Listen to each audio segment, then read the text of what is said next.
All right, welcome back. Today we'd like to talk briefly about the topic of pediatric sepsis, and we'll look specifically at the epidemiology of this clinical syndrome and then the definition and how that is evolving and how it has changed with our change in understanding about sepsis. And so most of this information comes from the 2005 International Pediatric Sepsis Consensus Conference, and that definition has been used in conjunction with other information to help with the release of the Surviving Sepsis Campaign guidelines for the management of septic shock and sepsis-associated organ dysfunction in children. And so we'll talk about those in an additional lecture to come. But just to set the stage and as a primer for that, it's important to know that sepsis is a highly prevalent problem and has about 1.2 million cases worldwide each year. Now, sepsis has an extremely high mortality as far as pediatric critical illnesses go, but it has been improving as our critical care modalities and treatments have improved throughout the years. So in 1966, the mortality for sepsis was described as high as 97%, but as recently as 1990, the mortality had been found to decrease worldwide to about 9%. And more recently, in high-resource pediatric ICUs, the mortality has been quoted at about 4%. So definitely improving, but definitely with room for improvement there. Sepsis, is important to know, is a rapidly evolving clinical syndrome.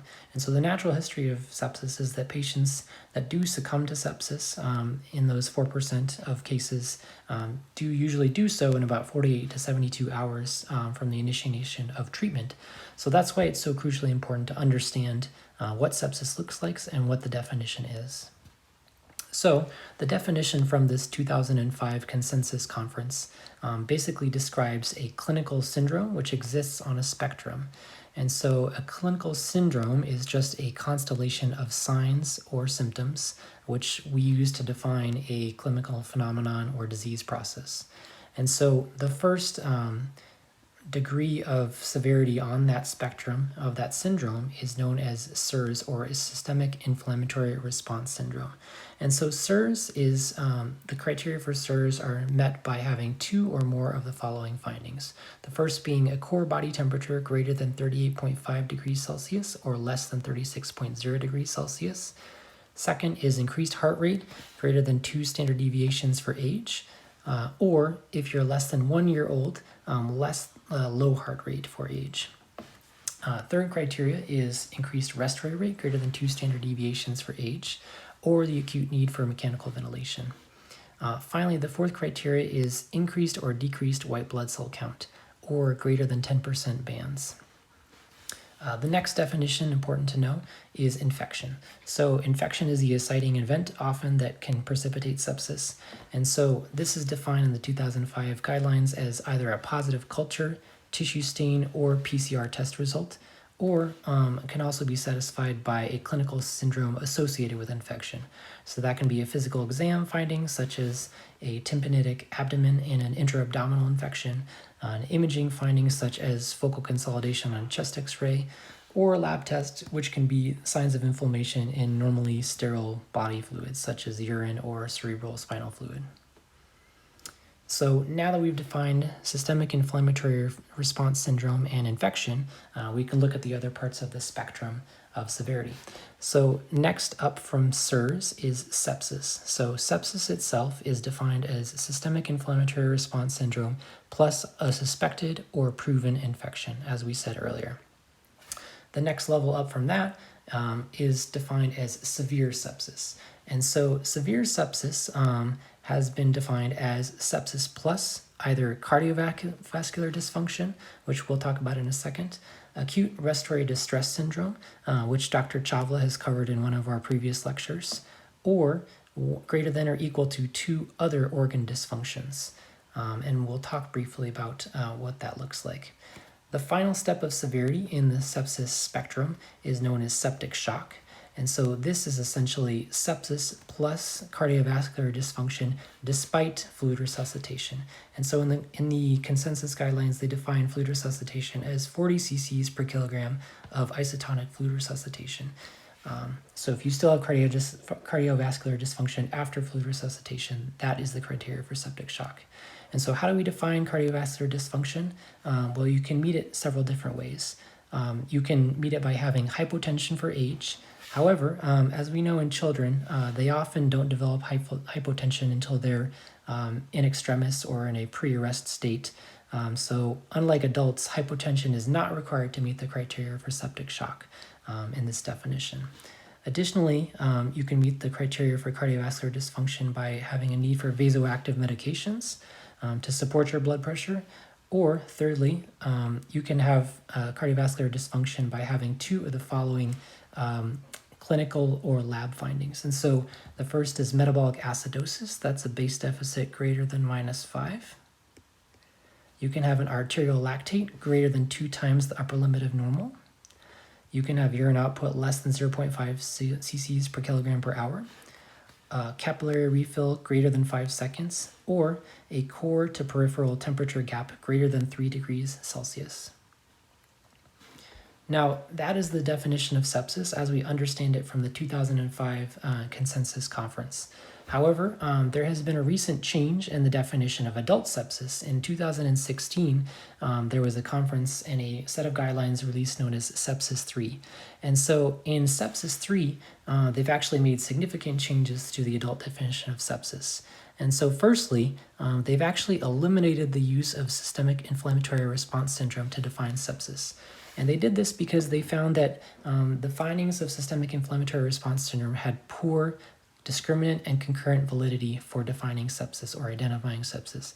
And so what that means is actually just this, that there were often patients in large studies that had SIRS criteria that did not have sepsis.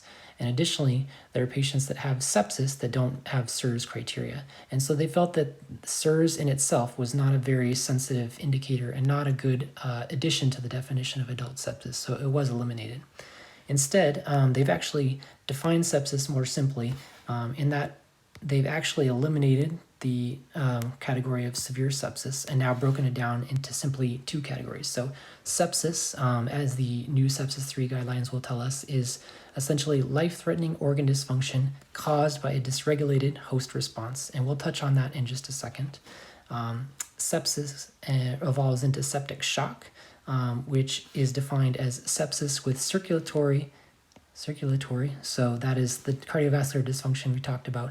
And then additionally, cellular and metabolic dysfunction. So we'll touch on that briefly. And this is in fact associated with a higher mortality, we know. So to talk about that cellular and metabolic dysfunction, it's important to look at our evolving understanding of sepsis and how it's changed over the years. So sepsis, as we understand it now, is essentially a systemic inflammatory response syndrome, which is caused by a number of different precipitants. It can be infection, it can be trauma, it can be aspiration, it can be blood transfusion, it can be other things. But essentially, this systemic inflammatory response syndrome precipitated by any number of causes a dysregulated immune response. And so essentially that means you have at times an overwhelming inflammatory response, and then in other instances a suppression of that normal inflammatory response. So you can have either increased inflammation out of proportion of the initial insult, or somewhat of an immune paralysis, so decreased immune response, which can precipitate and lead to worsening infection. And so the next element of our understanding of the pathophysiology of sepsis is actually that this dysregulated immune response actually causes what's called microcirculatory derangements. And so what that means is just that you have some dysfunction of one of the most widespread and prevalent organs in the body, and that is the endothelium. And so the endothelium is the inner lining of blood vessels, which, when affected by a dysregulated immune response and an overwhelming inflammatory response, can become both more permeable, so allowing capillary leakage and fluid to leak into tissues, and also can cause a dysregulation of the normal coagulation cascades. You can either have more bleeding or more clotting, and that's what actually causes the organ dysfunction in sepsis, is this kind of disseminated intravascular coagulation or derangement of the microcirculatory system. And so that we now understand that it's actually this dysregulated immune response and the microcirculatory derangements that allow original insult, such as an infection, which may not have been that severe, to evolve into remote tissue or organ dysfunction. And so what started as a pneumonia or a urinary tract infection or something else can actually precipitate into this global inflammatory response, which can often be severely dangerous to the patient.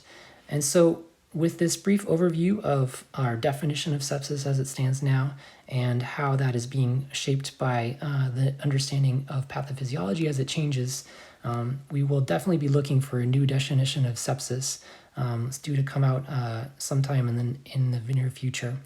For now, we'll turn our attention to, in our next lecture, the 2020 Surviving Sepsis Campaign Guideline for treatment of sepsis in children. And so we'll talk about that in one of our lectures.